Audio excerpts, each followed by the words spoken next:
Hello and welcome everyone. This is your guide, Ryan Phoenix, telling you to hurry back on board the bus for another Speedy Tour. And today, I will be helping you start up on the right foot in Suikoden for the PlayStation 1.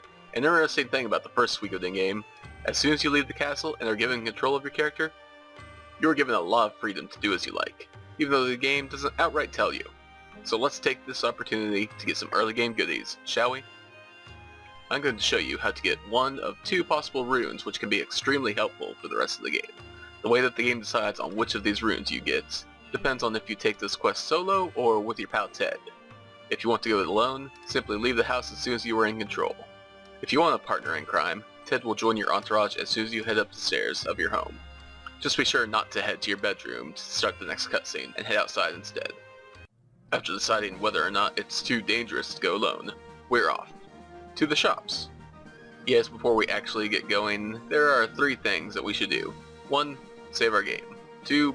Buy equipment. And 3. Level up. I recommend saving the game right away by heading to the inn. With the bit of sequence breaking that we're planning on doing, it is easy to find yourself facing a game over screen, even right outside the first town. You're normally traveling these areas with a much larger group, which makes battles much easier. For now, we have to play things safe. I wouldn't want you to be forced to sit through the opening dialogue again because you ran into a tough fight you weren't really prepared for. So, save early and save often. Next, let's get prepared with some proper equipment. You could head to the armor shop in Gregminster, but they only offer minor upgrades to what you already have. Instead, I would leave the town and head directly south. You will come across the town of Camp, hopefully avoiding any random battles along the way. When you do make it to Camp, make a beeline for the armor shop, and put that starting fund of 1500 bits to use. You'll want to grab some brass armor costing 1000 bits for your main character, and a headband costing 300 bits, which I'd give to Ted if you brought him along, but otherwise go ahead and stick that on the main character as well. You can safely sell off that tunic you were previously wearing to get a little cash back. This will leave you with another 300 bits to spend that you can put towards another headband if you are a party of 2. You can buy 3 more healing medicine items which come in packs of 6, very handy. Or you can go to the blacksmith shop in town to sharpen your main character's weapon once for a little more attack power. Now you might want to go ahead and save again since you've finished preparations, because it's combat time. I try to stick fairly close to Gregminster to save at the end when needed, and despite our preparation, most of the fights will probably end in a game over if you try to fight them. The best battle to search for is one against these little fluff balls called bonbons.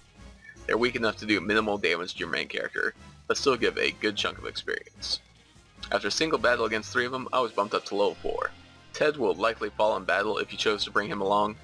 Ted is a back row fighter by nature, so he doesn't have much survivability front and center. So until he has gained a few levels, he is best to defend to try to keep himself alive. Outside battle, remember that the medicine items that you start off with can be used to revive fallen teammates. The magic number that you are looking for with your level is 7. Once you hit level 7, the next part of this is going to be a breeze.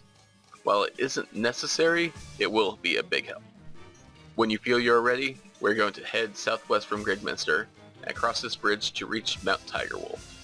This area has monsters that are a good bit tougher than you'll be able to manage with your small party, so you're best to run from all the encounters you come across. If you manage to hit level 7 before getting here, then you just made this a whole lot easier. At level 7, you'll notice that the run command changed to let go for most battles. The let go command is the same as the run command, but it never fails. So battles that could have given you trouble running away, like the killer slimes and the slasher rabbits, you are able to leave without issue. Ugh, those slashing bunnies. So many times did I die to their stabby ways.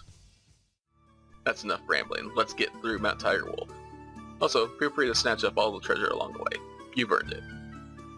On the other side of Mount Tigerwolf is the small village of Sarati. This humble locale is what this whole ordeal has been leading up to. Coming here this early in the game yields a special reward for adventurous players. Go to the house in the northeast part of Sarati. The man inside will be stunned by your courage for taking on Mount Tigerwolf with your small team. In honor of this achievement, he will give you one of 2 prizes. If you came all this way by your lonesome, you will be given the Fortune Crystal. This can be attached to a party member as a rune, doubling the amount of experience that they will earn in a battle. On the other hand, if you came here with Ted in your party, the man will instead gift you the Prosperity Crystal. When attached, the Prosperity Rune will double the amount of bits earned from each fight. Both are excellent to have, but which one do I recommend? Personally, I'd opt for the Prosperity Rune.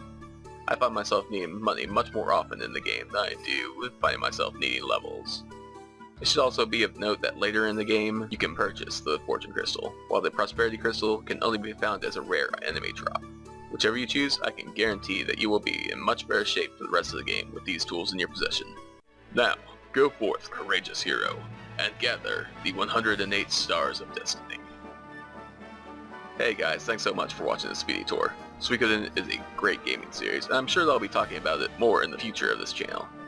But if you can't wait until then, a group of YouTubers I know has started a Summer of Suikoden series of uploads. Channels like Jimmy Hoppa, Super Derek, Avalanche Reviews, and others are going to be talking about these awesome games. Go show them some love and tell them the tour guide sent you. Until the next video, stay gold YouTube.